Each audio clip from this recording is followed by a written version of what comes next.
Olá, sócios da AME, você que está acompanhando o nosso podcast Caserna em Foco. Hoje estamos aqui com o primeiro sargento Sid Clay, capelão da nossa Polícia Militar, e a doutora Rebeca, que esteve conosco aqui apresentando a palestra, né, com o tema Saúde Mental no âmbito da segurança pública.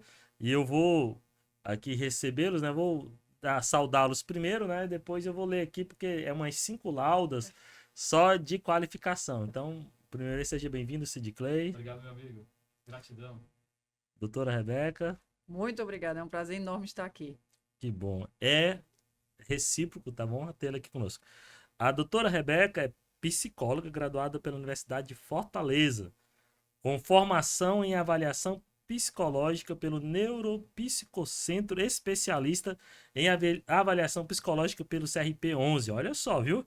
Especialista em psicoterapia psicanalítica pela Escola de Psicoterapia Psicanalítica de Fortaleza. É um trava-língua aqui, viu? Em neuropsicologia pela Unicristos, não é isso? E mestra em política pública e sociedade pela Universidade Estadual do Ceará e doutoranda em psicologia na Universidade Federal Rural do Rio de Janeiro. Além disso, complementa aí o que a senhora faz mais aí, doutora Rebeca. Qual parte? Tudo, Hoje em tudo. dia eu dou aula também, né? Sou Professora. docente, desde 2016 eu dou aula também. E a gente participa também do pessoal, com a parte do IPS, né? Que é o Instituto de Pesquisa na parte de prevenção ao suicídio lá do Rio de Janeiro, mas eles têm projetos no Brasil todo. E agora a gente vai fazer um material para a Senasp. Olha só. Tudo vai aparecendo e a gente vai, tudo que tem a ver com isso, a gente acaba. Eu sei que tem alguém aqui que é o responsável pela senhora estar aqui, né? Sim. Cid, dizem como é que foi que aconteceu esse encontro, como que foi que a doutora Rebeca do Ceará veio parar em Rio Branco. Doutora Rebeca é uma querida, né, uma grande amiga. Conhecemos a doutora Rebeca na Senasp, começou tudo em 2018, quando nós tivemos o privilégio, né, de estar na Senasp. E aí lá nós iniciamos os grupos de trabalho e teve o encontro técnico, né, de qualidade de vida. Então, do Provida, né? Do Provida. E aí nós convidamos a doutora Rebeca como representante lá do Ceará para estar conosco. E aí começou uma grande amizade, né? Então estamos aí desde 2018. Ela que milita bem nessa parte da qualidade de vida, na parte aí voltada para os profissionais de segurança pública e claro que o seu estudo aí voltado para a psicologia. Então, é uma grande amiga. Doutora Rebeca, novamente seja bem-vinda, né? E volte mais vezes ao Acre, né? Volte mais vezes. Volto. Doutora Rebeca, conta-nos um pouco aí da sua história, como que ocorreu essa aproximação da senhora com as forças policiais. Sim. Né? Vou tentar resumir. Isso. Na verdade, eu estava na psicologia, né, no final da faculdade.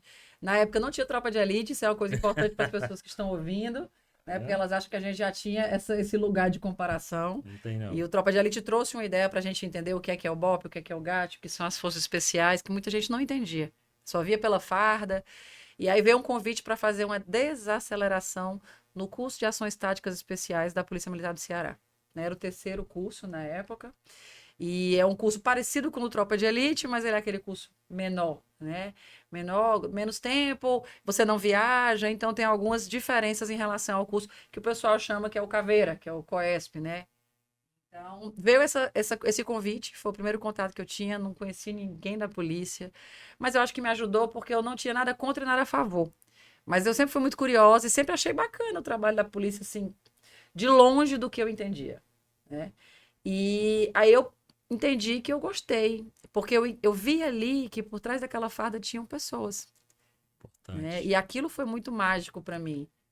Diga, Sidney. Não, esse é um estigma que as pessoas têm, né? Quando olham para o profissional de segurança pública. Até então, nesse simpósio agora, algumas pessoas olhavam e diziam assim, poxa, né? Vocês são diferentes. Eu pensava, tinha uma ideia diferente da Polícia Militar. As pessoas olham para a farda e veem assim, tanto que chegaram até a falar assim, eu pensava que vocês fossem mais incultos. É um estigma, né? É uma ideia errônea da Polícia Militar. Sim. E aí eu fiquei 10 anos como voluntária, porque a gente tinha uma carência muito grande no Ceará com a questão do atendimento, com o número de profissionais que a gente tinha para fazer esse atendimento. Então, eu passei 10 anos como voluntária, fazia outras coisas na área da psicologia, trabalhei em hospitalar, trabalhei em organizacional. E aí teve uma grande chacina lá no Ceará, que foi a chacina do Curió, ou a chacina da Sim, Messejana. sim, foi. Um policial foi morto, e aí teve uma reação, foi bem complicada, né? E depois que isso aconteceu, eu fui contratada para trabalhar no presídio militar. Eu passei um ano no presídio militar, depois, na época, como secretário de Segurança Pública que assumiu, o doutor André Costa, né, ele veio na época que o Ceará estava pegando fogo, propriamente dita. Assim, o índice de criminalidade estava muito alto, né, de vitimização, de morte, de tudo que você imaginar estava Sim. muito alto. Né? O CVLI estava muito alto, as taxas, e ele veio com essa ideia de ter essa obrigação de ter que diminuir isso. Mas ele também tinha um olhar muito claro da necessidade do cuidado. E aí ele teve a ideia de criar um setor, porque a nossa secretaria ela é um guarda-chuva, né? Lá existe a Secretaria de Segurança Pública, que ela é superior, ela é responsável pelo Corpo de Bombeiros Militar, Polícia Civil, e a gente tem a PEFOSS. E eu tive o prazer de criar esse setor e de gerenciar esse setor, né? Então, aí minha história mais próxima foi assim, porque eu fiquei só até 2022 lá, passei 3 anos, né, no setor, e eu aprendi muito, porque eu disse que eu comecei no caminho oposto, né? Comecei entendendo o que era o GAT, depois eu fui para o choque, aí eu fui entendendo o que é o POG, né? O policiamento ostensivo, o Isso. pessoal do policiamento a pé, o pessoal mais próximo da comunidade, da população. Depois eu fui para o Corpo de Bombeiro, quando eu entrei no Presídio Militar também, e aí depois eu fui para a Polícia Civil, para a perícia, e eu Hoje, fui tendo então, outra visão. a atuação hoje da senhora ela é mais ampla de toda a segurança pública, não? Sim, hoje, de uma maneira geral, né? Eu sempre trabalhei acompanhando os cursos que tinham no choque, então, às vezes, quando tem algum problema, quando tem algum curso, como a gente não tem alguém específico que trabalhe lá, hoje os setores cresceram muito, né? O Sidiclei acompanhou isso, inclusive, como o Sidiclei era o responsável nas visitas técnicas que foram feitas pelo Senasp, ele fazia uma questão ele pode explicar melhor do que eu, né? Qual era o trabalho dele nesse sentido. Quando a gente estava na Senasp, a gente justamente nós criamos um setor chamado Provida, né? E esse Provida foi justamente para trabalhar essa parte de humanização, essa parte voltada para a qualidade de vida do profissional. É tanto que de 2018 a 2022, nós repassamos o setor do Provida, repassou para os estados 482 milhões. E aí, com Muito, hein? isso, nós visitávamos, né, os estados justamente para dizer, seu secretário, como é que o senhor está, né? Você está executando esse recurso? Porque tinham dificuldade de execução. E uma delas, quando nós tivemos no Ceará, né, foi justamente para falar como é que está sendo a execução desse recurso, como é que está sendo a aplicação da política pública. Tinha dinheiro para isso, né? Tinha dinheiro para isso, né? E Cid, você falou muito bem, a doutora também falou esse termo, né? Humanização, né? Sim. Que é justamente o que você já disse aqui, né? Dá essa ideia de que o militar não é humano, né? Inclusive, a própria Constituição, por incrível que pareça, eu digo que ela é um pouco militofóbica, né? Sim. Ela traz a exceção de alguns direitos civis para os militares. Como é trabalhar, doutora, inculcar na cabeça, principalmente dos militares, e principalmente de quem está na frente ou lá, né, os superiores, que eles são humanos, principalmente, né, que a senhora começou com as especializadas, né? Sim. Que os militares especializados, ele tem aquela ideia de super-herói, né? De entrar onde ninguém entra, de fazer o que ninguém faz. Como é que é trabalhar essa humanização dentro de uma instituição militarizada? Eu digo que eu faço muito isso na faculdade, porque na psicologia, a psicologia não deveria existir. Eu digo que eu queria fazer meu mestrado em psicologia e não fiz o mestrado em psicologia porque não tinha uma abertura. No Ceará a gente não tinha uma abertura. Quando se pesquisava polícia, era para falar mal da polícia, né? Era para dizer quando a polícia erra, o que é que a sociedade pensa da polícia, mas o policial não era convidado a falar. E eu lembro, na época do mestrado, eu fui convidada a ler um material até da USP, que falava a diferença entre polícia, policiamento e policial. E a gente tende a generalizar. A polícia militar não presta quando você diz com base no que um policial militar faz, no erro de uma pessoa. A gente tem médicos que erram, a gente tem psicólogos que erram, e a minha forma sempre foi de dizer, a gente tem uma pessoa ali, né? Independente de uma farda, a gente tem, antes de qualquer coisa, uma pessoa que, por incrível que pareça, ela pensa primeiro em você do que nela. E eu acho que esse é o lugar, porque tô eu e o Sidiclei, independente do Sidiclei me conhecer ou não. ou tô eu, Cid Clay ou Elton, onde a gente estiver, se algo acontecer, eu tenho certeza que vocês vão ser o primeiro que vão botar a mão assim e vão atrás, nem que vocês tenham a vida de vocês ceifada em relação a isso. Então, é isso que as pessoas não enxergam, né? Ah, a gente não precisa de polícia. Tira a polícia. A polícia não existe de hoje, a instituição como a gente conhece sim, mas o policiamento sempre existiu. Né? Nós somos privilegiados hoje por a gente ter a polícia, porque muito antigamente só tinha polícia quem tinha dinheiro. Exato. Né? É isso que as pessoas não entendem. Muito bom, muito bom. Um detalhe que eu falo, eu sempre abordo, e nós abordamos com propriedade nesse evento, é em relação à Polícia do Acre. Né? Nós saímos em 20 anos da polícia de Esquadrão da Morte para a polícia mais honesta desse país. Então, assim, é um orgulho, claro, para nós acreanos, principalmente para nós policiais militares, em relação a esse feito. Mas quando nós falamos da humanização, como é que está a humanização dos nossos policiais? Aí vem esses estudos para dizer, nós precisamos prevenção, né? Precisamos prevenir, precisamos trabalhar a prevenção como um todo, e de que forma, né, está sendo trabalhado isso. Então vem a reflexão aí da qualidade de vida, vem a reflexão para cá da questão psicológica, reflexão para a questão aí que os nossos policiais estão se portando diante da sociedade. Deixa eu fazer até uma ressalva, se o senhor me permite. Lógico. Explica o por espaço que é que seu. saiu do Esquadrão da Morte, porque o pessoal do Rio de Janeiro, o pessoal do Ceará não vai entender. Interessante. Essa questão, eu falo sempre que a Polícia Militar do Acre, ela começou a trabalhar a parte educacional, passou a trabalhar a parte de prevenção. Ela teve um desenvolvimento de educação. Então, esse avanço educacional, esse avanço pela questão de outros cursos, de outros locais, outras finalidades, voltado realmente para o profissional da Polícia Militar, eu acho que foi um grande avanço. Deixar a polícia mais Sim. técnica. E a gente viu no simpósio, né? A palestra que foi a palestra antes da nossa foi a palestra do sargento, né? Isso. Sargento Cairon, né? Que falou sobre a parte financeira e deu um show ali falando sobre isso. Depois foi Os meu sargentos amigo na PM são sargento bons, aqui. né? É, são Ó, bons. A PM do Acre hoje, não puxando a sardinha para nós, né, Cid? Mas Não. hoje ela é referência, né? O Cid esteve ali no Senasp. E como é duro trazer um militar da Senasp, e não é por outra razão. Sim. É porque são extremamente técnicos e competentes naquilo que fazem, né?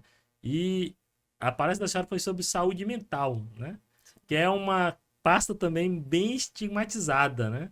Então, aqui eu creio que é um problema nacional, né? Então, se gerou aquela ideia, né, pseudo-ideia de que se alguém procura um psicólogo, um psiquiatra, é porque está doido, né?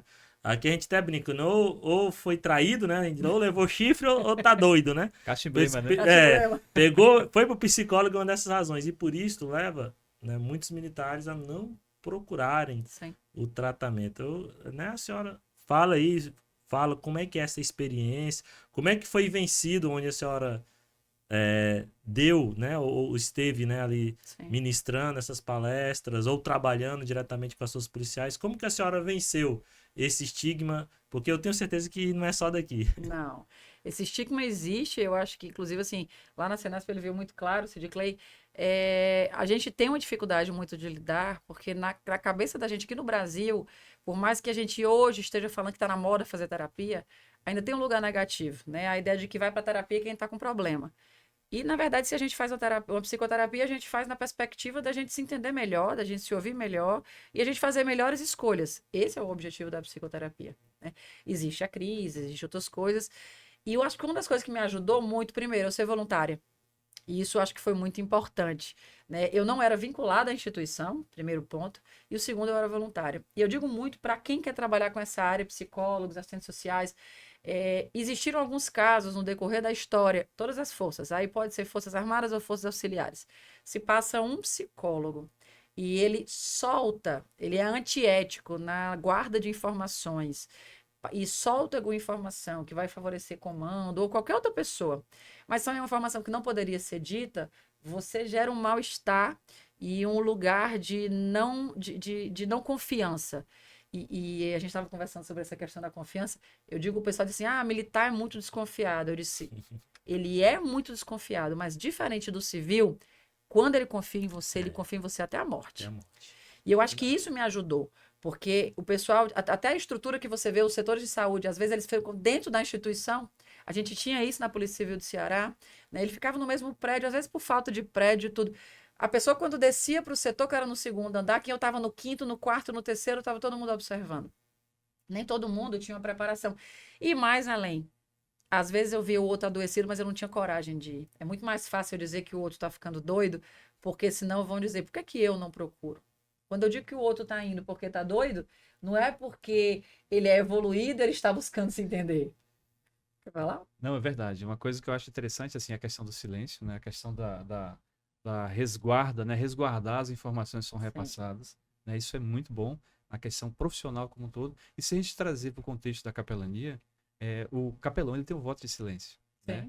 Que também é algo assim muito importante em relação a essa fala da psicologia, do acompanhamento como um todo, a pessoa confiar, né? Confiar nesse profissional que está junto, né? E assim, eu fico maravilhado de saber que nós temos psicólogos que têm uma demanda muito boa, têm uma atividade especial, né? E tem uma ação voltada para o cuidado da segurança pública e profissionais da psicologia que trabalham com a segurança pública. Então, isso assim, eu fico feliz, né, em saber da doutora Rebeca, a qual ela tem trabalhado muito bem com essa parte, né, e que continue desenvolvendo essas atividades, né, Conosco, né? conosco, né, fazendo os atendimentos, né, atendimentos online também, né, doutora Rebeca? Também. A doutora Rebeca está em outro local, viu? Está em outro estado. Hoje eu moro no Amazonas, né? Tá pertinho, dá pra vir aqui mais vezes. Teve essa história todinha, ainda passei cercada no final das contas, desde 2005 pela segurança pública. E aí depois eu ainda conheci um militar, mas ele é das Forças Armadas. Aí casei com o do Exército. Olha que legal. Manda um abraço pra ele aí quando... Manda um beijo. Souza Rosa, um beijo grande pra você. Aí o Sid Clay ainda, qual é a patente dele com a graduação? Ele é tenente-coronel. O Sid Clay traz a esposa de um tenente-coronel no Dia dos Namorados para o Acre. Parabéns, você só que é um cara corajoso, velho. Ele tem uma vantagem. Ela vai comprar um presente na Bolívia para levar para ele. É um presente internacional. Ele vai me levar para Bolívia, vai fazer a visita lá. Como a gente disse por aqui, buiou o senhor, viu, tenente-coronel? Como é que é o nome dele? Souza Rosa. Souza Rosa, um grande abraço. Muito obrigado por ter cedido aqui a sua esposa, né, para estar aqui conosco. Foi muito instrutivo. E da próxima vez, venha conosco, venha com ela. Vem falar sobre o Exército, né? Agora falar aí. sobre o Exército, né? Trazer essa boa informação, né? Porque são vidas, né? Sim. De trás desta farda tem um pai, tem uma mãe, tem um esposo, né? Tem um filho, né? Isto é muito importante. Doutora, a senhora falou sobre, né, a questão já das enfermidades. Hoje a doença psicológica, né, é uma das maiores comorbidades sociais, né, e também que aflige a maior quantidade da população do mundo, né? Mas mais importante do que tratar é prevenir, né? Então fala um pouco aí sobre a prevenção das síndromes, né? Principalmente o militar, ele se envolve muito na síndrome da ansiedade, né? A depressão e a síndrome de Burnout, né? Não lembro o nome direito. E o problema de álcool e drogas também. Exato. Que, na verdade, se a gente for olhar, tudo que, de certa forma, acaba chegando no militar é o que também está chegando na população em geral, né? Hoje o Brasil é o país mais ansioso do mundo. E ele está se mantendo nessa categoria. A gente pergunta, como assim? Brasil, um país tropical, com todas as questões, né? Carnaval, futebol, cerveja, cachaça e tudo assim, se leva nesse sentido de se falar em comemoração. E aí você para pensar, é o país mais ansioso e um dos países mais depressivos. Mais índice de transtorno de ansiedade, de depressão. Transtorno depressivo. Então, isso já é um índice que assusta, né?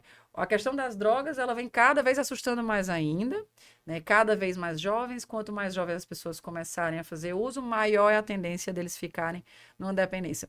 E quando a gente, muito prático para poder explicar isso, quando a gente pega os índices de suicídio no mundo, né? Se você vai olhar, em 2014 foi lançada uma pesquisa, e nessa pesquisa dizia, da Organização Mundial de Saúde, e ela disse que em 2020, a gente teria um incremento, um aumento de 50%. A previsão era essa.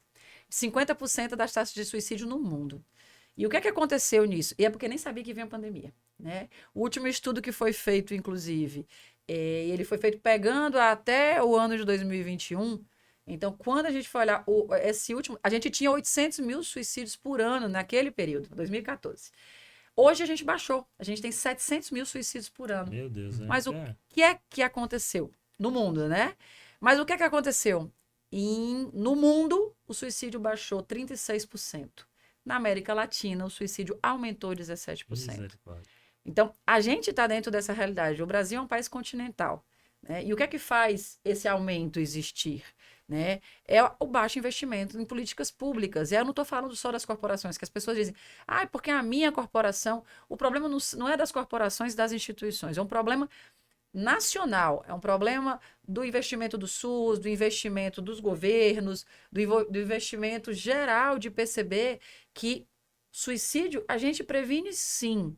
E aqui eu não estou dizendo que a gente vai evitar todos os suicídios, e essa informação é importante. Sim. Né? Porque quando a gente pensa sobre isso, isso gera uma frustração muito grande. Imagina que você perdeu alguém por suicídio e você pega a taxa que os profissionais falam e dizem 90% do suicídio pode ser evitado. Aí você tem um familiar que você perdeu por suicídio e você diz assim, como assim?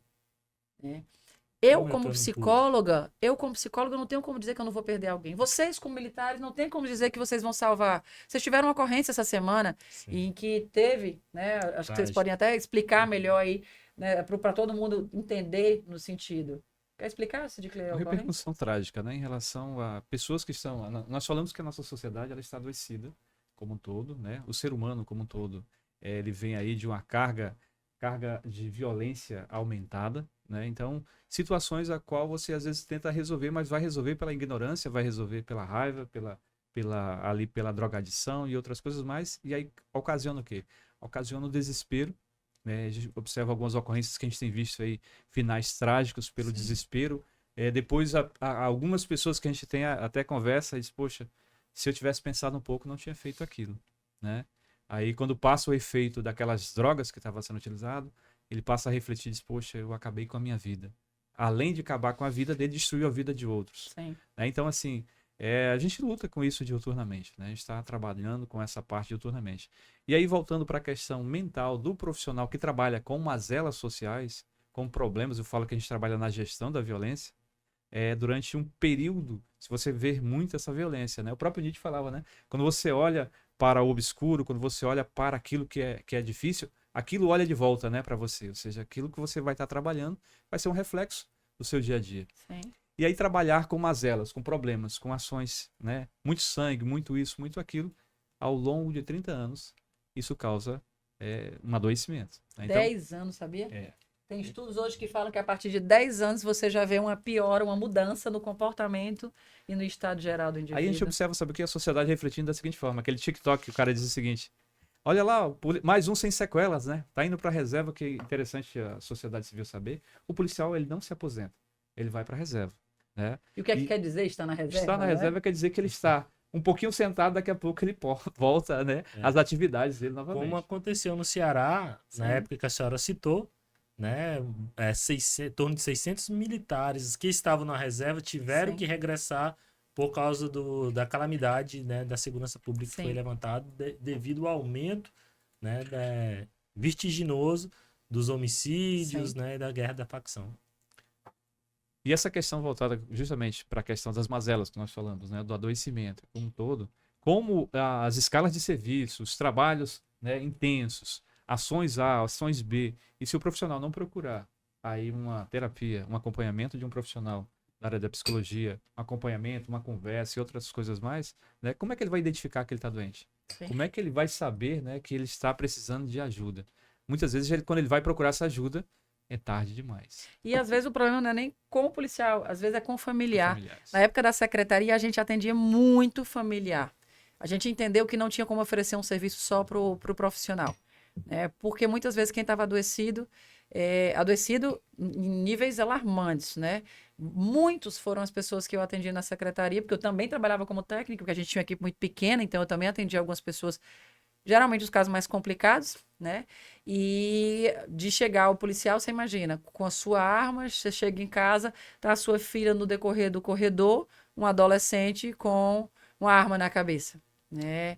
Então isso gera um lugar, né? Um lugar de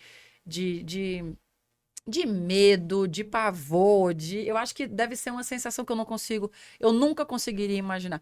O meu esposo diz isso, ele diz assim, esposo de militar não vai entender o que ele passa. Eu disse, nunca. Ninguém vai entender o que o outro passa, nem que eu fosse um militar. né? Porque a forma como eu vivo isso é diferente do que o outro É vive. único, né? A gente tenta entender como é que a instituição funciona, entender quais são as regras, entender como isso abala, como isso interfere na vida das pessoas, porque interfere. Interfere no modo de vocês pensarem, no modo de vocês defenderem as coisas, no que vocês podem dizer ou não. E eu sempre digo, é muito fácil você julgar um policial, um profissional, principalmente os militares. Eles não respondem numa junta, eles respondem em duas. Eles respondem de forma civil e eles respondem de forma militar. Doutora Rebeca, agora, sendo agora o entrevistador, né? Fique à Algo vontade. Você está em casa, Cid. Algo interessante é que em uma ideação suicida, aquele profissional, aquele cidadão como um todo, ele não quer se matar, ele quer matar uma dor. Sim. Como é que seria essa questão de matar uma dor, doutora Rebeca?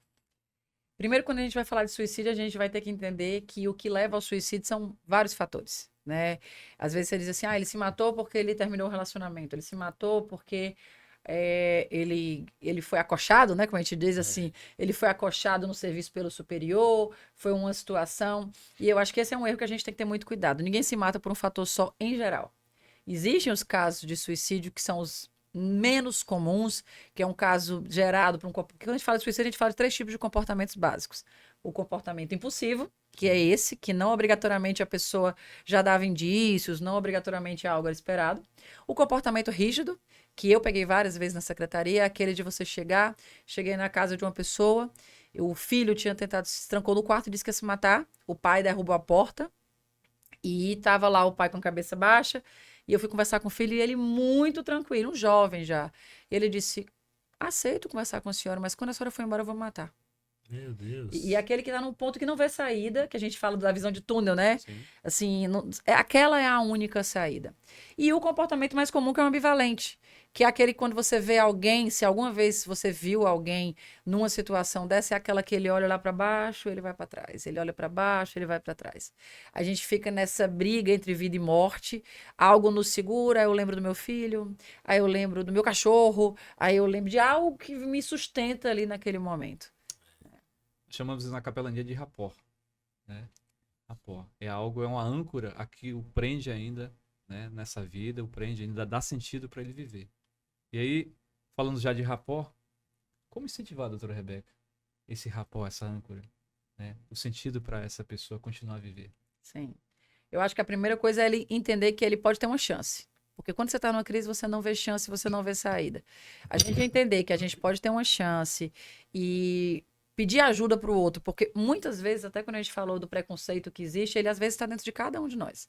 Então, você imagina, um policial chega e vê que o outro não está legal, aí eu brinco, eu faço alguma coisa, e às vezes eu acabo de empurrar. Não foi o que eu falei, mas eu só faço piorar. E eu acho que a primeira coisa é a gente entender que o reconhecimento começa dos pares. Às vezes a gente fica esperando que o comandante reconheça, mas será que você reconhece o cara que trabalha contigo? O que você gosta ou não gosta? Porque reconhecer que o cara é um bom profissional não quer dizer que eu tenho que gostar dele. Né? São coisas diferentes.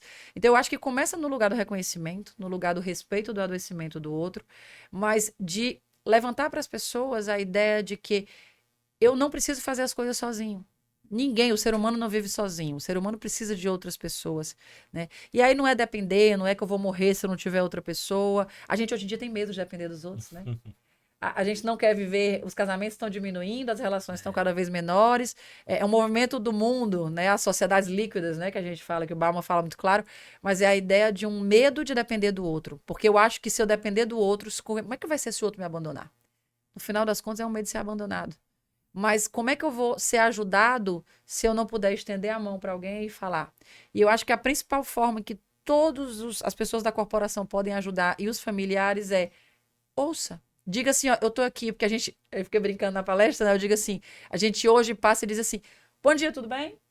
Eu não tô querendo saber como você tá, eu tô sendo educada e te dizendo bom dia. Quando ainda diz, né? Porque dependendo dos lugares, nem diz. Infelizmente, hoje não é a prática. Mas é você parar e olhar e você dizer assim, bom dia, tudo bem?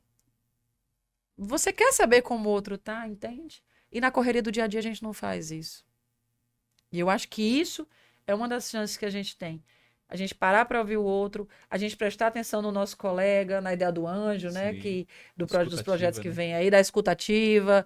Aí você diz assim, mas eu não sei o que eu vou dizer para ele. Às vezes você não tem que dizer nada. Só ouvi-lo, né? Ouvir e dizer assim, olha, eu não sei o que fazer, eu não sei como fazer, mas vamos comigo, eu não vou te deixar sozinho. Às vezes é só isso. Final de semana, a gente tá com 2 finais de semana, recebi uma ligação de um amigo, né? E aí ele começou a falar. Uma ligação básica, né? Ele até perguntava assim, tá me ouvindo? Tô te ouvindo, tô te ouvindo. Você tá calado, né? É, Você tá me Uma ouvindo? hora depois, 3 horas e meia. 3 horas e meia foi essa ligação. E no final ele disse assim, meu amigo, é muito bom falar com você. Você é uma pessoa que me entende. E começou desse jeito, né? Ou seja, ele precisava só de alguém para escutá-lo. Quando eu trabalhava na PFOS, na perícia do estado do Ceará, eu vi isso, né? E os alunos foram aprender isso. Eu tinha alunos que estagiavam lá. Era o setor de reconhecimento de corpo, né? Então as famílias chegavam, mortes violentas, sempre Meu eram Deus. mortes violentas ou eram acidentes, né? Quem vai para o ML é ou morreu por acidente, ou morreu por homicídio ou por suicídio. Não tem outra opção, né? E aí chegavam as famílias, sabiam que o corpo estava lá, ou iam procurar e não sabiam nem se estava ou não estava. E a gente fazia, os estagiários ficavam ali para chegar e oferecer. Oi, eu sou estagiário de psicologia e eu estou aqui, caso você queira falar com alguém. Assim, 80% das pessoas queriam falar. Isso era interessante, você fica pensando, ninguém vai aceitar. E ali eram pessoas em geral. Tinha gente que era família de faccionado, tinha gente que era comunidade em geral, tinha gente que não tinha nada a ver, a gente viu de tudo lá. E eu lembro uma estagiária minha que chegou e disse assim, professor, hoje eu fiquei pensando e ela já entrou na faculdade mais madura, então ela já tinha uma outra noção. Ela pegou 2 casos que ela teve, tudo veio para ela, né, assim. E aí ela chegou e começou a conversar com a pessoa. Ele disse, você quer conversar? O irmão dele tinha sido assassinado, né? E aí o irmão dele parece que também era metido no crime, ou coisa parecida. E eu sei que ela sentou do lado dele e ele começou a chorar. Ela disse, você quer falar alguma coisa? E ele ficou calado, chorando. E aí depois de chorando, 20 minutos, 30 minutos, até que teve uma hora que ele parou, virou para ela e disse assim, muito obrigado. olha, Foi o único momento que eu consegui ter silêncio e que eu consegui chorar e eu não estava sozinho. E a gente não tem noção o quanto isso é acolhedor. Quanto é importante, né? isso. Muito obrigado, um aperto de mão. Isso. O meu, Você é importante para Isso mim, é né? importante para mim. o meu ponto aqui, né? Não sei se vocês viram, né? Fala assim, vamos, já tá chegando a hora. É que a conversa tá tão boa que até ele esqueceu, né? Meu ponto aqui esqueceu de me alertar aqui Foi de o outro novo. ponto, né? Pois é. É porque o outro ponto sabe que eu falo muito. Quero aqui, né, abrir aqui para as considerações finais. Mas primeiro, né, parabenizar, Cid Clay, a capelania da PM pelo belo evento, Sim. né, enriquecedor, né, trazendo, né, em todas as áreas, né, em todas as esferas, né, desde o endividamento, né, que resulta em problemas Sim. da saúde mental, né, até a prevenção ao suicídio, e pelos palestrantes que você escolheu, né, palestrantes magníficos. Coronel Barros, que não está aqui, mas Parabéns. ele vai estar em outro momento, né? Não, assim, gratidão, subtenente Elton, assim, eu fico feliz. Os resultados começaram, esse é o primeiro, né? Então, assim, a gente já temos várias mensagens aqui, o pessoal agradecendo pela participação. Criar realmente essa cultura de valorização da vida, criar essa cultura de que nós precisamos trabalhar em cima de pontos que identificamos, né, do grupo de trabalho como um todo, e desenvolver uma política pública a qual possa melhorar e auxiliar na vida dos nossos profissionais. Eu fico feliz. Doutora Rebeca, mais uma vez, muito obrigado. Sim. Eu que agradeço. Esperamos, né, que a senhora retorne, né? Por isso, né, Cid, não foi à toa, né? Foi pouco ainda, por tudo que a senhora fez aqui por nós, foi pouco ainda, mas, né, a gente estamos muito agradecidos pelo conhecimento, pela abordagem que a senhora trouxe aqui. Foi muito enriquecedor e certamente colaborou muito. Então, muito obrigado. Deixa a senhora agora fazer essas considerações finais. Eu queria agradecendo a pessoa do Cid Clay, que é um amigo antes de qualquer outra coisa, né? Eu acho que depois dessa viagem a gente ficou mais amigo ainda, que ele fez um tour aí por Rio Branco. Olha aí. Agora eu tenho que ir lá, né? Agora vai ter que ir lá em ter fé. É. Agora vai ter que ir lá em ter fé, né? Agradecer a associação na sua pessoa, né? Agradecer o comandante geral, que também foi muito solícito com a gente, recebeu a gente muito bem, estava presente. Parabenizar, inclusive, por ele apoiar a existência do evento, né? A gente vê que isso é raro, até por causa de todas as demandas que eles têm. Então, fui muito bem recebida aqui no Acre. Acho que o evento foi fantástico. Coronel Barros, aprendi muito com ele, coronel do Corpo de Bombeiros, né, da reserva, mas assim, que trouxe muita coisa, é uma pessoa muito iluminada também pra gente. E queria só agradecer, né, e dizer que as pessoas que o Acre me recebeu muito bem e eu vou embora assim muito feliz com tudo que a gente viveu aqui. E eu disse, né? Hoje repito, né? O bom desse simpósio foi que ele ficou com gosto de quero mais, né? Sim, sim. Sim. Então que venha logo o segundo. Pronto. Não tem só o segundo, nós temos também um ciclo de palestras. Vamos ter também um encontro de capelães aqui no estado do Acre, concurso de bandas, tem outras coisas Tem um boas monte de aí. coisa, viu, gente? Se vocês deixarem, tem programação todo dia. Que bom, então. Então, muito obrigado, Cid. Obrigado, doutora Rebeca. Obrigada. Que Deus abençoe e retorne para a senhora todas as bênçãos que a senhora trouxe aqui para o povo acriano, viu? Amém.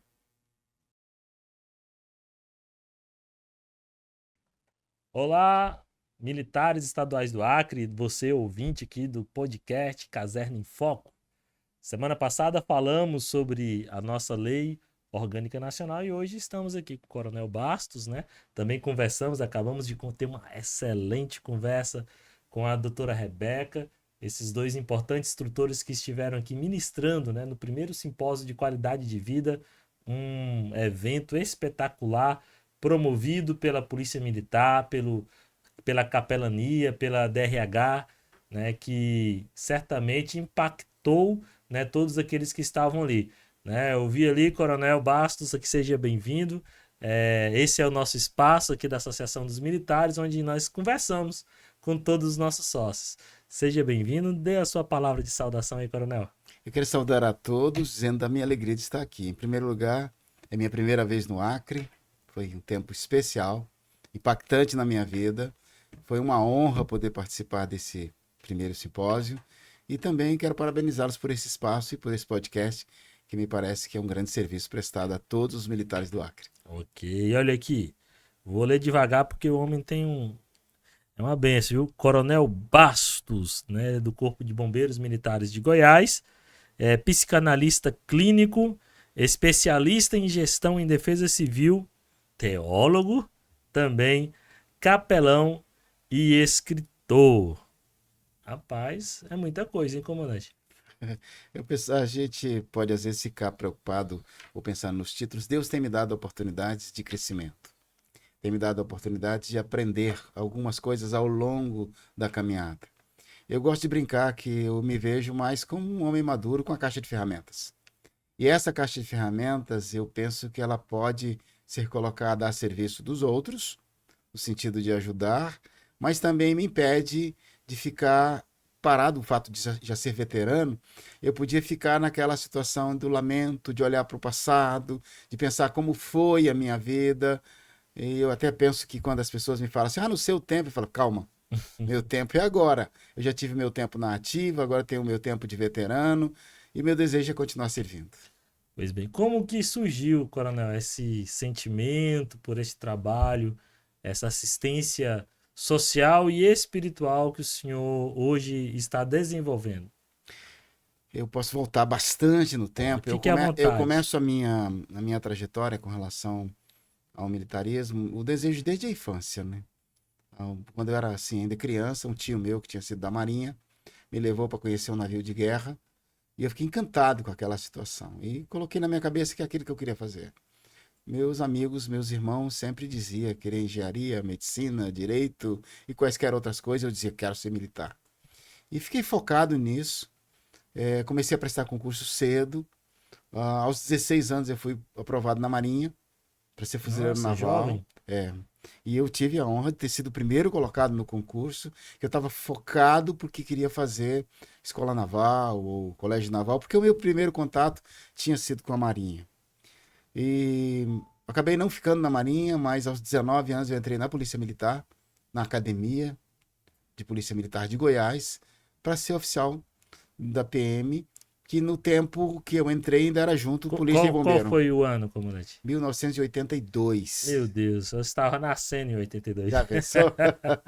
Faz tempo, hein? Faz. E nesse tempo eu entrei na academia, mas eu tinha também uma vocação pastoral, ministerial, até gerava naquele momento assim uma pontazinha de crise e as pessoas me falavam que eu era bivocacionado. Sim. Mas fui para minha formação na academia e desde muito cedo na academia eu comecei por já ter crescido na igreja, já ter um trabalho de liderança com adolescentes, com jovens. Eu comecei a fazer um trabalho com os meus colegas de turma de Então academia. começou já na academia. Já na academia. Que maravilha. Todos os dias a gente fazia uma oração logo de manhã, reunia todo mundo antes de começar as aulas, eu levava a Bíblia, era coisa muito rápida. Eu li um versículo da Bíblia e a gente orava juntos. E aqui, comandante, é importante salientar que nós estamos falando na década de 82, né, que havia ainda uma forte resistência, né, à questão, né, da pregação da palavra nos quartéis, não é isso? Sim, na verdade, assim, não havia pregação, né? Foi uma situação que a gente pediu apenas para ler a Bíblia e orar juntos. E os colegas brincavam muito comigo. Eu gosto de Sim. contar uma história, Sofreu muito bullying. algumas histórias assim. E eu, aquele militar que cresci na igreja, assim, dentro daquela bolha, Sim. tinha algumas coisas que eram típicas da igreja e não eram comuns dentro do quartel. E quando eu ia orar nas horas das refeições, eu fazia questão de fechar os olhos. Como se não pudesse orar de olhos Já tô abertos. imaginando. Aí eu fechava os olhos e aquela mesa comprida, assim, com aquele monte de cadetes, e o pessoal ia pegando o prato, passando um pro outro, pro outro. Quando eu abri os olhos, todo mundo começava a rir. Cadê meu prato? Aí era aquela situação da risada. Aí passei para uma segunda fase. Eu passei a orar segurando o prato, né? Foi Fechava os evoluindo. olhos. Poxa vida, eu podia ter me dado conta que podia orar de olhos Orando abertos. e vigiando, né? Não, mas eu ainda estava de olhos fechados, segurando o prato. Aí o bife desaparecia, só que esse nunca mais voltava. Aí, terceira fase, eu espetava o bife, segurava o prato e era uma zoeira comigo. Meu Até Deus, um dia eu imagino. cheguei apressado da atividade, eu estava de serviço e entrei no refeitório, os colegas já estavam ali e eu não orei. E Nossa. aí eles pegaram, fizeram uma carta. E olha, pasme, não era no computador, era na máquina de datilografia, né? Imagina. Eu sou desse tempo jurássico, né? 82, né? Aí eles bateram uma parte, encaminhando ao meu pastor, de tudo de brincadeira, dizendo que eu não estava cumprindo com as minhas obrigações de ovelha. Claro que era uma brincadeira, mas isso tinha um significado importante. Sim. Eles estavam de olho em mim. Uma outra vez eu cheguei no alojamento, todo mundo ali, passando a escova no coturno, alguns passando a farda. Eu senti um clima dentro do alojamento. Eu pensei, o que será que vai acontecer aqui? Eles tinham ido na companhia, lá na escola de oficiais, pegaram a minha chave, foram no meu armário e colocaram um monte de fotos pornográficas dentro do meu armário Meu Deus. para ver qual a minha reação. Se eu ia brigar, se eu ia... O que eu ia fazer diante daquilo? Eu abri o armário e foi aquelas... Irmão, por que você está fazendo assim, irmão? Eu fiz como se nada tivesse acontecido, arranquei tudo aquilo, joguei no lixo e comecei a engraxar o meu coturno. Isso mexeu com eles. Então, o meu primeiro momento de tentar alcançar, claro, respeitando a religião de todos. Sim, sim, Nós tínhamos ali importante. alguns que eram católicos, nós tínhamos um colega que era espírita, tinha alguns outros que diziam não ter religião alguma, um dos nossos colegas dizia ser ateu, e nós convivíamos ali, tínhamos esse momento religioso ou espiritual já nos tempos de academia. Nessa época, nós começamos um trabalho, fizemos até uma associação que nós chamamos de AME, Aliança dos Militares Evangélicos. Ame. AME, ó, já pensou? No caso, Nosso era... hormônio. nós pensamos em Aliança dos Militares Evangélicos, fizemos até uma logo ali com um capacete, uma bíblia, uma Olha, que pomba e legal. tal. E foi o primeiro momento que nós fizemos, nós não tínhamos conhecimento de nenhum outro trabalho assim, e isso foi muito importante na minha vida e dos meus colegas. Eu fui conquistando respeito, embora tivessem brincadeiras, às vezes até o comandante. Normal, Os natural. colegas brincavam, mas isso significava que eles estavam percebendo a minha conduta e a minha relação com Deus. Aluno é aluno. Aluno é aluno. Em qualquer parte do Brasil. Qualquer parte do Brasil, e diga-se de passagem, isso já foi pior. Aí mais tarde nós começamos, eu saí como aspirante, fiquei só o período do aspirantado, segundo tenente, e voltei para a academia, para ser instrutor na academia.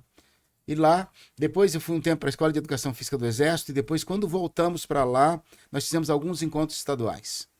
Reuniu militares de vários estados e começamos a ir nas igrejas, e esse foi um tempo em que eu tomei a decisão de propor ao comando que nós tivéssemos uma capelania. Já tinha um padre que estava fazendo um trabalho, e nesse tempo chegou um comandante que era espírita, e nosso trabalho era só em forma. O capelão ia lá, falavam as palavras, todo mundo em forma, posição de descansar correta, tal. e às vezes era um negócio até demorado, e eu fiz um pedido que nós tivéssemos tempos, cada grupo reunido num lugar distinto. Aí eles publicaram em boletim, e foi para minha ficha, a autorização para que eu desenvolvesse um trabalho de capelania militar voluntária junto com o padre. Olha aí. E então, aí nesse momento eu já era capitão. Aí começou então bem cedo, né? Desde a academia e foi desenvolvendo aos poucos, né, essa vocação também na capelania, né? Perfeito. Aí a gente fez esse trabalho na academia. Nesse tempo eu até tive o desejo de fazer um concurso para capelão institucional. Lá em Goiás tem quadro de Não tem, capelania, não né? tem. Eu Mas na cheguei a época pensar, não tinha. não tinha. E hoje ainda não tem? Não tem. Eu pensei na época em prestar concurso para as Forças Ah, Armadas, sim, sim. só que aí eu já era capitão, se eu prestasse eu voltaria a ser tenente, não havia problema, só que a legislação não permitia. Na verdade, ela não permitia que eu voltasse ao outro posto, havia implicações nesse sentido. Eu cheguei a ir a Brasília, conversar com o chefe da Cúria Militar, que era um arcebispo, ele me recebeu muito bem, só que eu decidi continuar fazendo um trabalho voluntário. Aconteceu da emancipação do bombeiro, aí eu era policial militar e passei a ser bombeiro, e aí fui até o último posto. Olha, que benção. Então o senhor conhece bem as duas casernas, né? Tanto a PM quanto o bombeiro, né? E, sem dúvida, eu conheço a PM, o bombeiro, estive um ano dentro do Exército, já como tenente na Escola de Educação Física do Exército, então eu acabei transitando um pouquinho pelas forças e o meu primeiro contato tinha sido na Marinha. Oh, nossa, que história rica. É, E no bombeiro, como é que o senhor continuou a desenvolver esse trabalho de capelania? O senhor teve esse espaço? Foi permitido? Como foi? Quando eu cheguei para o bombeiro, tinham poucos oficiais, eu já assumi função de comando e, na verdade, não tive condições de desenvolver da mesma forma. Mas, eventualmente, os amigos pediam por eu ser pastor. Aí, na verdade, eu já tinha feito teologia, já estava trabalhando Tá. na igreja. Pedia para celebrar um casamento, para fazer um aconselhamento. Então, eu fazia algum trabalho, não era tão sistemático quanto aquele momento, mas acabei fazendo alguns trabalhos e desenvolvendo algumas tarefas que seriam típicas de capelania. E o senhor como pastor, eu também aqui me identifico, né? Que eu também exerço, né, o ministério pastoral na minha igreja, né? E a gente vive, às vezes, algumas experiências com relatos, assim, de coisas marcantes. Nesse trabalho de capelania, o que foi que mais marcou o senhor, assim, um evento ou um momento com um colega policial militar ou bombeiro no exército? São muitas as situações, mas eu quero destacar uma delas aqui. Eu ainda era tenente, desenvolvendo aquele primeiro trabalho, e numa operação, um soldado nosso morreu. Ele levou um Nossa, tiro e morreu em serviço.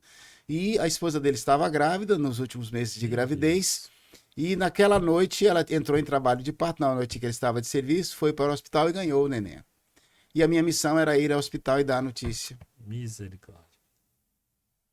Quer dizer, eu tinha que dar a notícia de que o marido dela não podia ir buscá-la no hospital e Pesado. não podia porque ele tinha morrido. Como fazer isso? Esse é um dos pontos em que a gente tem que olhar para o trabalho do capelão como algo muito complexo, que precisa de muito preparo e algo com o qual o comando pode contar para poder apoiar a tropa. Outras situações de pessoas envolvidas com alcoolismo, ideação suicida, que o comando chamava e pedia: me ajuda com essa questão, e normalmente eu entrava nessas situações. Mas essa situação foi bastante emblemática, foi um Marcante. momento muito difícil. Nossa, eu não consigo nem me imaginar. É algo bem delicado, né? Um momento de grande alegria com outro de extrema dor, né? É verdade. É algo bem complicado. Mas, comandante, a capelania hoje, né, no Acre também é algo novo, né? Inclusive, sofreu ao longo do tempo, e até hoje ainda sofre, muita discriminação. Não sei se o senhor tem esta ideia, né? Sim, sim. Aqui, por exemplo, foi aprovado o quadro de capelão e até hoje nunca se houve interesse, né, de regulamentá-lo. Ele está lá, existe, mas não foi regulamentado. E aqui nós exaltamos aqui a atitude do próprio comandante-geral atual, né, que fez questão de implementar a capelania. Aí aconteceu a cristoincidência, né? do Cid está vindo, né, de lá de Brasília, e juntamente com o capelão Aloísio, né, uma bênção, inclusive participei do processo, acabou sendo instituído, né, mas a gente vê que o quadro foi instituído em 2015 e até hoje ele não foi regulamentado. E por uma decisão própria de um comandante que entende essa importância da capelania, né, está. O senhor pode nos falar sobre se o senhor já sofreu ou percebe essa discriminação dentro do ambiente militar com relação à capelania? E fale também sobre a importância, né, desse importante trabalho executado pelos capelães no Brasil afora.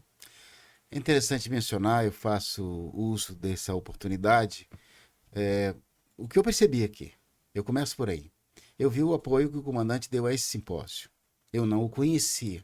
Eu vi que o comandante tomou tempo para ir até lá, não ficou só na abertura, Sim. participou das palestras, incentivou. E isso a gente percebe que não era só um gesto de que eu autorizei o evento e pode acontecer. Era um gesto que sinalizava o quanto ele dá importância a esse bem-estar da tropa e o quanto ele compreende como uma política pública ou uma estratégia de comando. Uma estratégia de que se minha tropa está bem assistida, ela vai produzir mais. Com certeza. Então isso é muito interessante. Eu até entendo aquelas pessoas que às vezes criticam a capelania, muitas vezes por falta de conhecimento, ou por uma interpretação de que é um trabalho de proselitismo, ou seja, eu quero convencer o outro a participar da minha religião, como se fosse um assédio religioso. Sim. Pensa assim quem não conhece os verdadeiros fundamentos da capelania. Quem conhece sabe que isso tem fundamentos históricos, que é muito anterior ao Império Romano. Nos tempos bíblicos, os sacerdotes já acompanhavam as tropas nas guerras. No Império Romano tem um momento importante onde surge inclusive essa terminologia de capelania por causa da ação de um soldado que divide a sua capa com o outro que precisava, que era Martim. Então a capelania surge desse... O nome surge disso. Já havia essa ação do religioso ou sacerdote acompanhar a tropa, mas lá no Império Romano, um cara chamado Martinho, o pai dele era militar do exército romano e detestava o cristianismo. Ele achava que isso era fraqueza, o menino ele começa a apreciar os valores cristãos, e o Martinho, aos 15 anos, entra no exército, porque o imperador mandou que alistassem os meninos a partir dos 14, 15 anos, mas ele continuou nutrindo a atração pelos valores cristãos. E Martinho, já aos 20 anos, ele se converte, é batizado, e aí depois, ele num dos patrulhamentos, ele estava a cavalo, numa noite fria, na França, e aí ele vê um mendigo, com roupas assim que não eram compatíveis com o frio que estava fazendo naquela noite. Provavelmente aquele homem ia morrer. O que ele faz? A gente pode imaginar aquele oficial romano com aquela capa longa, assim, devia ser caríssima, e assim, que podia protegê-lo da chuva, do sol e do frio. Ele pega a espada e corta a capa. E ele cortou a capa ao meio e deu um pedaço para o mendigo, ou aquele homem pedinte lá, o morador da rua daquele tempo, pudesse se proteger. Porque ele tinha valores cristãos. Ele vai para casa, ele dorme e sonha. Quando o Martinho sonhou, ele sonhou com o Cristo.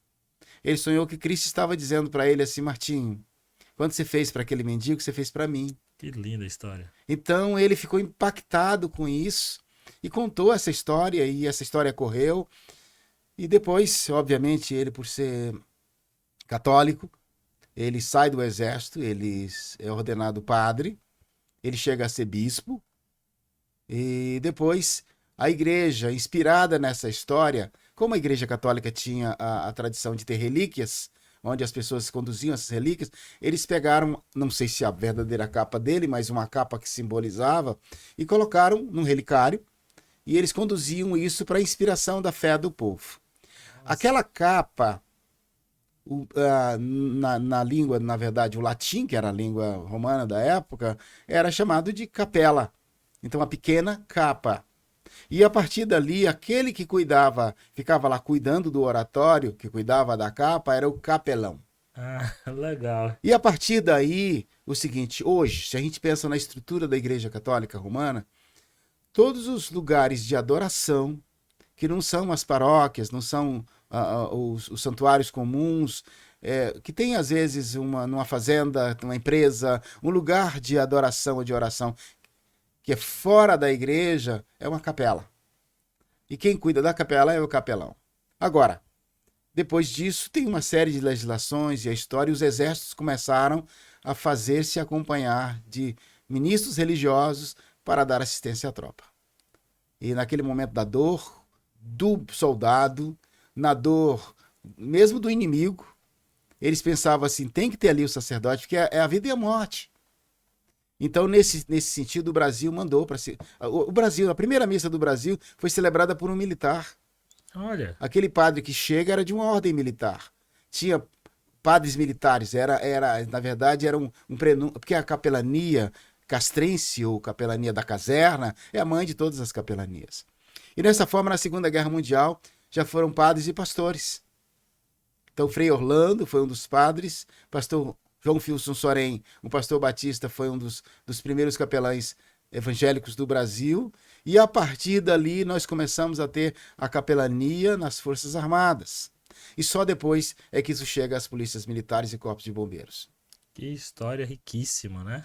E, assim, não só cientificamente, mas teologicamente, né? O ser humano, ele, na teologia, né, é tido como um ser tricotomo, né?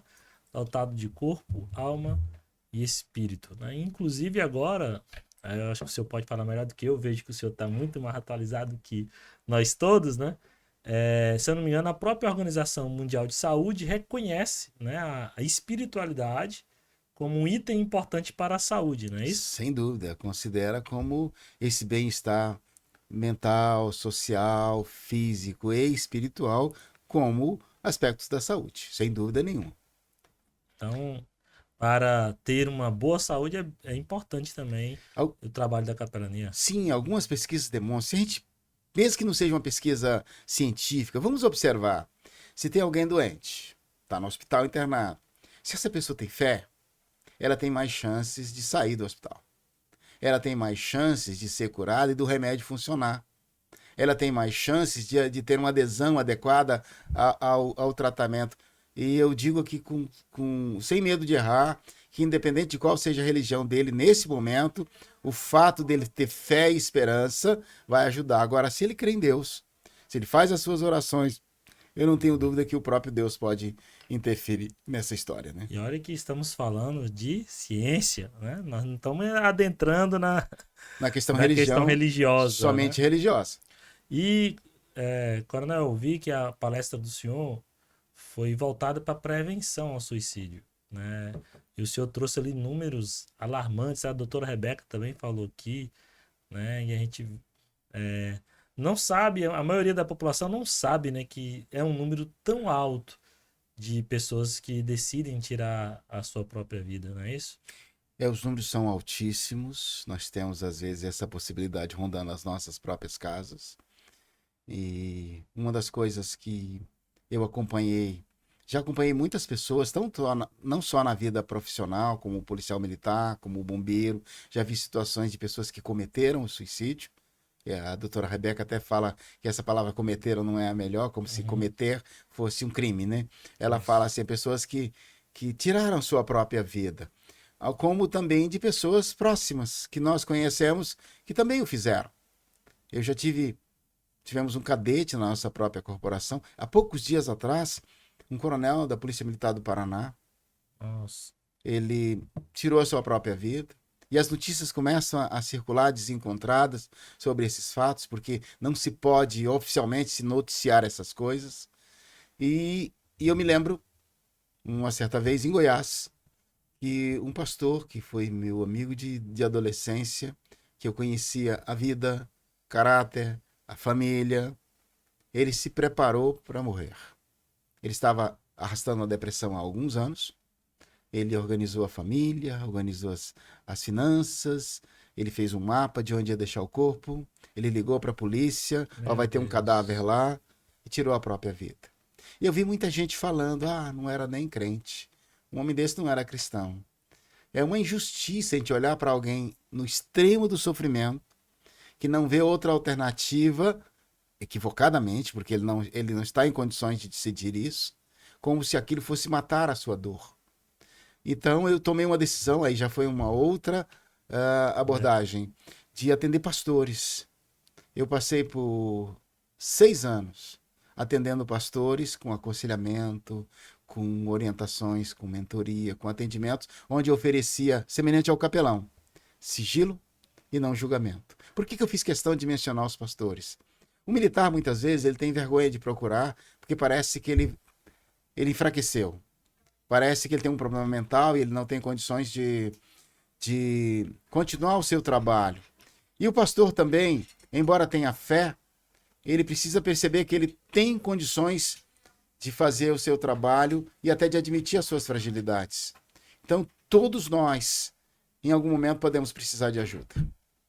Em algum momento, podemos precisar de um aconselhamento, precisamos ser orientados espiritualmente para enfrentarmos as nossas próprias dores.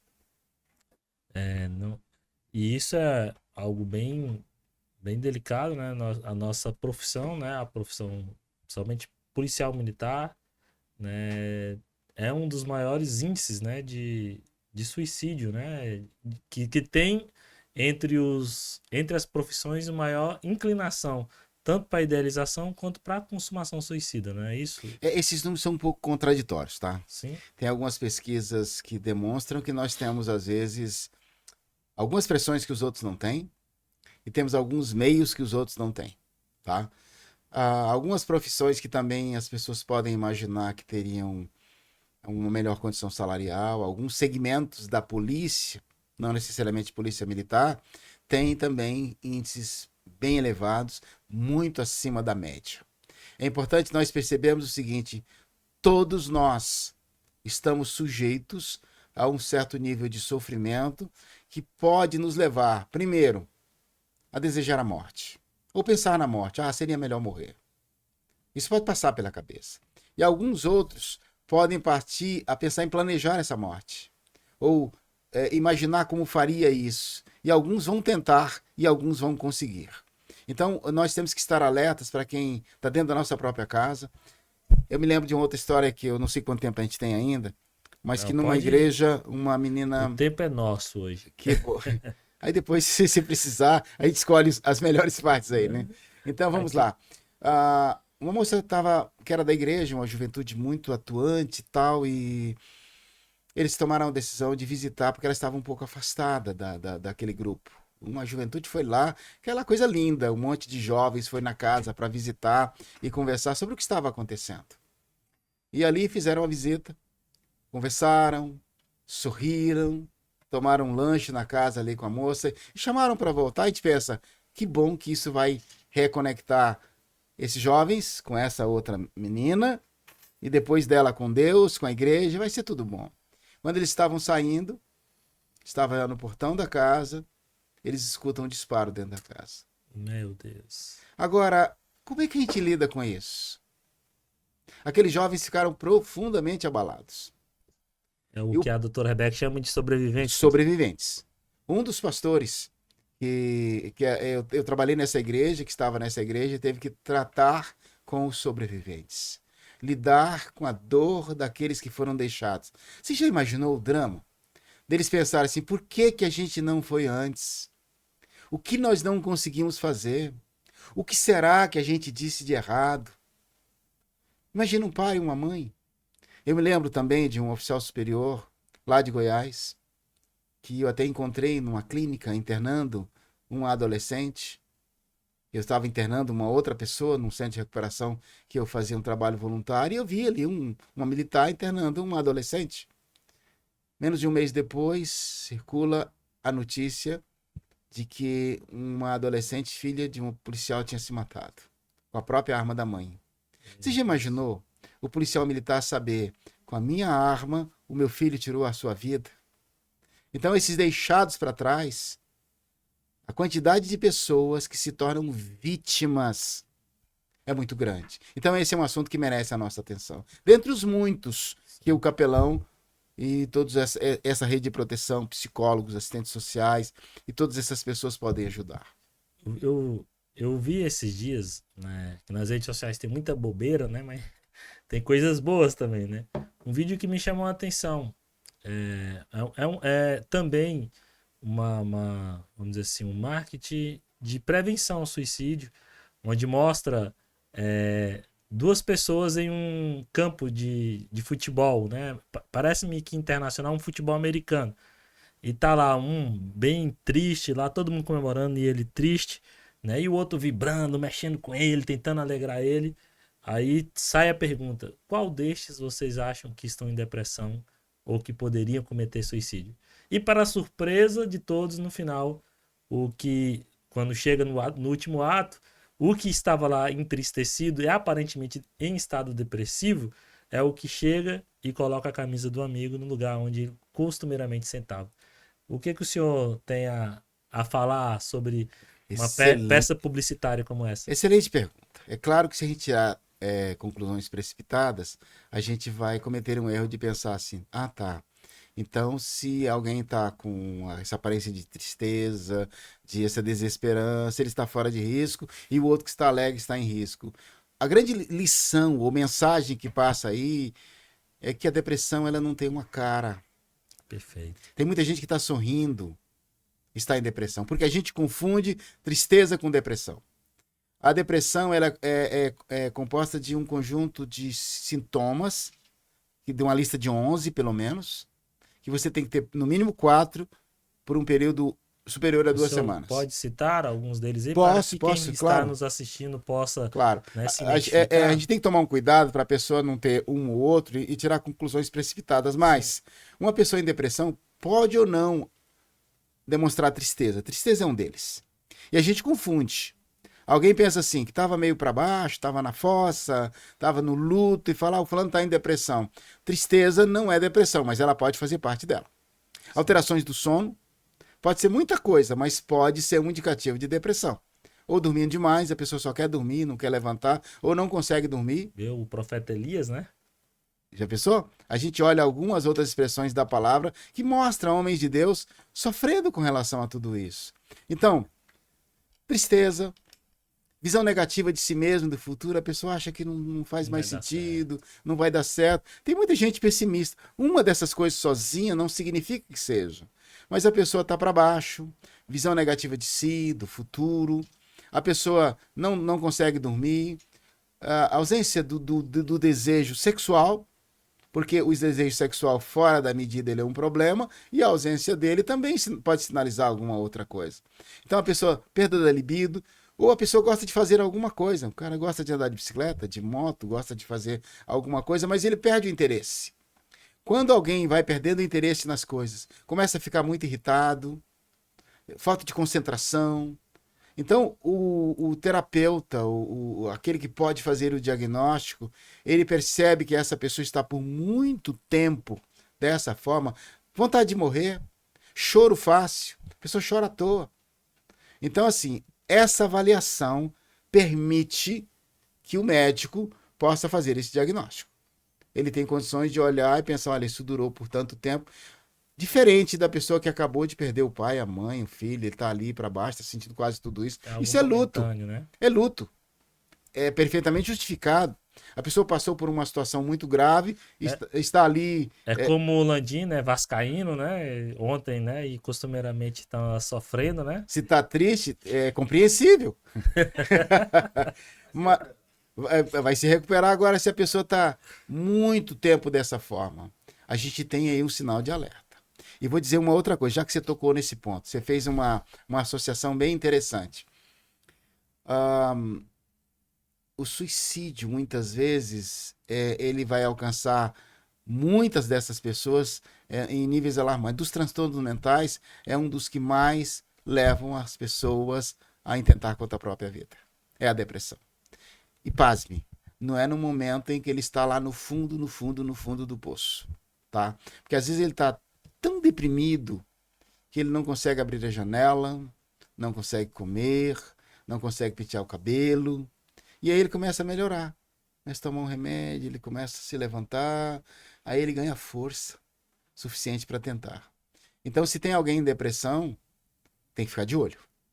A família, mesmo que a pessoa não queira ajuda, você tem que marcar a consulta, pegar pelo braço e levar ao psiquiatra para que ele tome remédio. Você pode estar salvando a vida de alguém a quem você ama.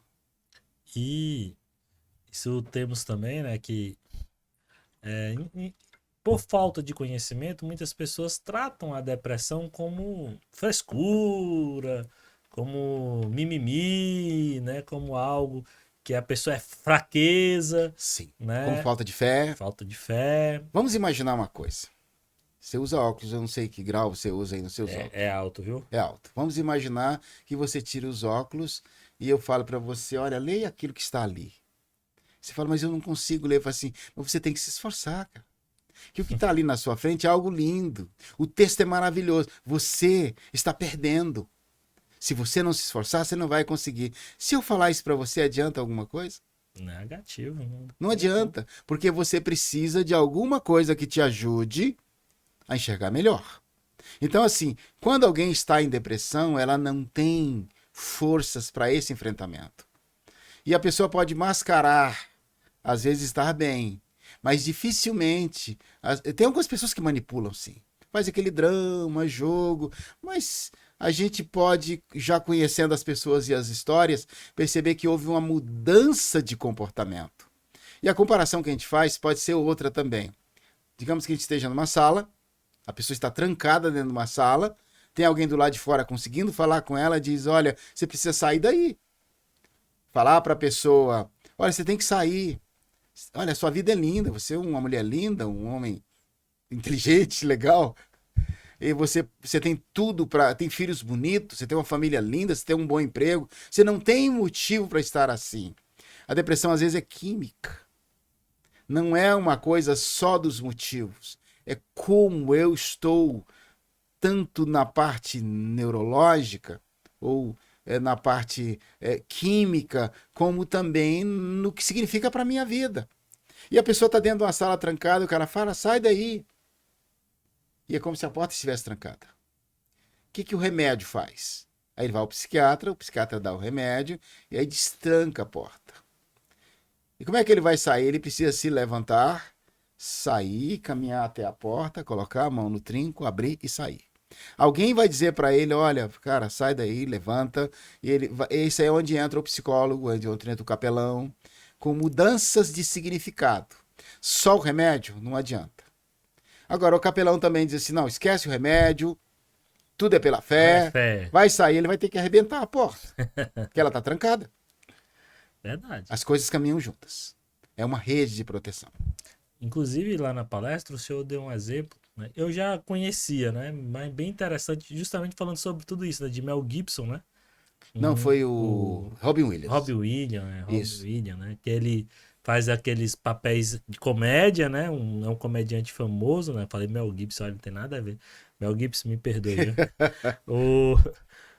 Ele sempre foi muito engraçado, né? Inclusive, eu acho que tem uma frase, não sei, atribuem a ele, não sei o que, ele diz que ninguém finge ter depressão, né? Se finge estar bem. Finge estar bem. Eu não sei de quem é essa frase, mas eu costumo pensar assim, é comum as pessoas fingirem que estão bem, até porque quando você fala que não está bem, você desperta todo tipo de sentimento nas outras pessoas. Tem gente que foge. Você pergunta, e aí, tudo bem, Elton? Você fala, tá tudo bem. Aí o cara vai seguindo. Tudo bem, Elton? Cara, tô passando por um problema sério, não sei o quê. O cara fica desconcertado. Ele não sabe, nunca tinha chegado a esse ponto, não sabe o que fazer a partir daí. E as pessoas começam a evitar. Já outros têm medo de terem problemas no trabalho. Aí, digamos que a família começa a pressionar para saber mais coisas, começa a invadir a vida da pessoa. Então é difícil a gente abrir a vida, porque tem gente que não respeita esse solo sagrado que é a intimidade das pessoas. Então, o que a gente tem que pensar é o seguinte, a depressão não tem uma cara. O que eu quis chamar a atenção ali é para o que a grande mídia faz. É que às vezes morre um artista e eles querem colocar quase como se ele fosse um herói. Sim, sim. É um sujeito que não estava satisfeito com o sistema, que quis se libertar. Jamais nós podemos dizer algo assim, porque tirar a própria vida nunca será a libertação. E o interesse de quem tira a própria vida nunca é se matar. Embora o cara diga que quer se matar, ele quer fugir da dor. E ele não sabe que ele não está fugindo da dor, ele está causando mais dor para si e para todos os outros. É nesse sentido, desse glamour, que a gente tem que mudar essa compreensão, que é o extremo do sofrimento. E nunca um ato de coragem. Não é ato de coragem. Tem que haver um certo nível de coragem, mas não aquela coragem que possa ser enaltecida. É uma desistência. É forte, né? Então, Coronel, a conversa tá muito boa, né? A gente queria, né, ouvi-lo muito mais, mas estamos caminhando aqui para o final, né? Quanto a esse trabalho, né, que os senhores executam, parabéns, né? O simpósio foi um sucesso, né? Mais uma vez aqui mandar um abraço para o Sid Clay, né? Você é um presente de Deus, Sid Clay, essa instituição. Como o senhor bem falou, né? Reconhecer aqui também a posição do comando, da nossa diretora de recursos humanos, a Coronel Elisângela, de terem propiciado esse momento. Aí eu acho que foi a doutora Rebeca que falou lá, né? Daqueles que foram voluntários, né? Para estarem lá. E eu vi muitos policiais que foram para lá escalados e saíram de lá maravilhados, né? Por tudo que ouviram. É muito importante. Então, agradecer ao senhor pela sua estadia aqui, que abençoou, né, todos que eles participaram e agora está abençoando aqueles que estão frequentando este espaço. Então, Coronel, muito obrigado.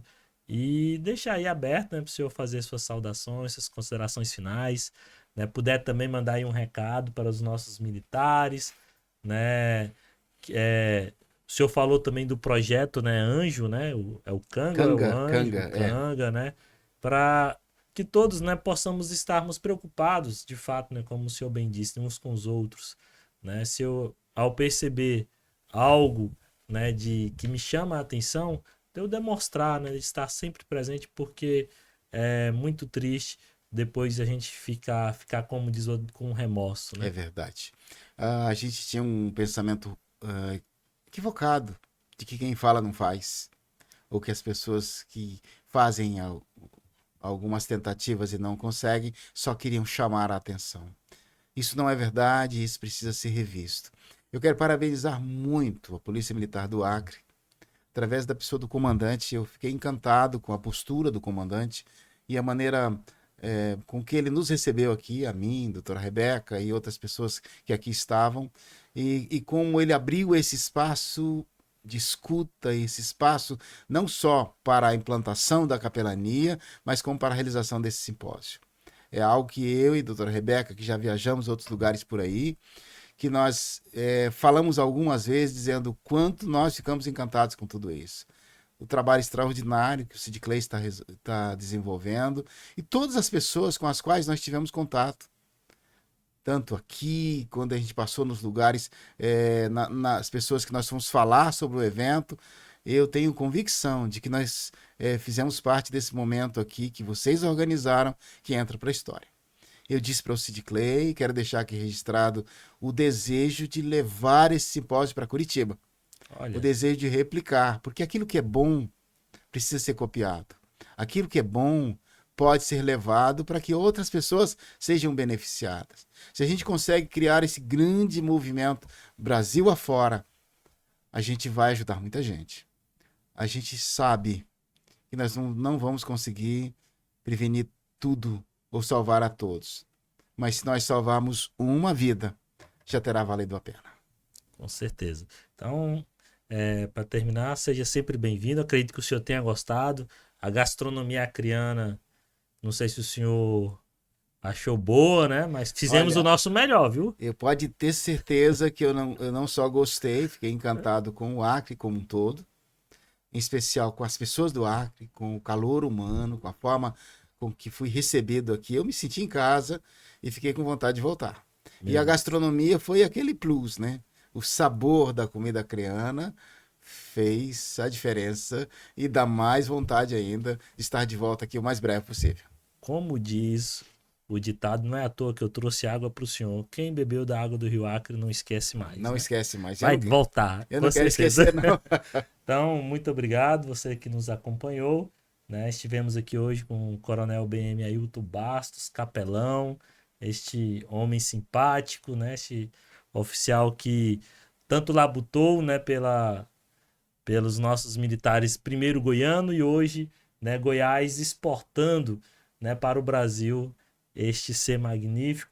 E aqui lembrando, né, mandando aqui também um abraço, né, o nosso amigo, o presidente Sérgio, lá da SEGO, né, o Coronel Cardoso, presidente da SOF, lá de Goiás, né, o Coronel Milton, né, também ali da Caixa Beneficente, e o Gilberto, nosso amado subtenente Gilberto, presidente lá da ACS de Goiás. E aqui, Acre tem uma boa relação lá em Goiás, viu, Coronel? Então, obrigado a Goiás por nos ter presenteado, né, o Brasil, né, com esta pessoa magnífica aqui que tem feito um trabalho exemplar agora em todo o território nacional. Coronel, que Deus te abençoe. Mais uma vez, muito obrigado. Parabéns ao Sid Clay, ao comando da PM, por este trabalho. Que venham outros. E outros com a presença do Coronel Bastos. Se depender da minha parte, estarei nos outros. Obrigado pela honra de estar aqui. Então, muito obrigado a todos. Próxima quarta-feira, às 16 horas, estaremos aqui novamente com um tema que ainda estaremos divulgando, mas aguardamos você para juntos estarmos aqui abordando tudo isso. Um grande abraço, vamos estarmos juntos até o final.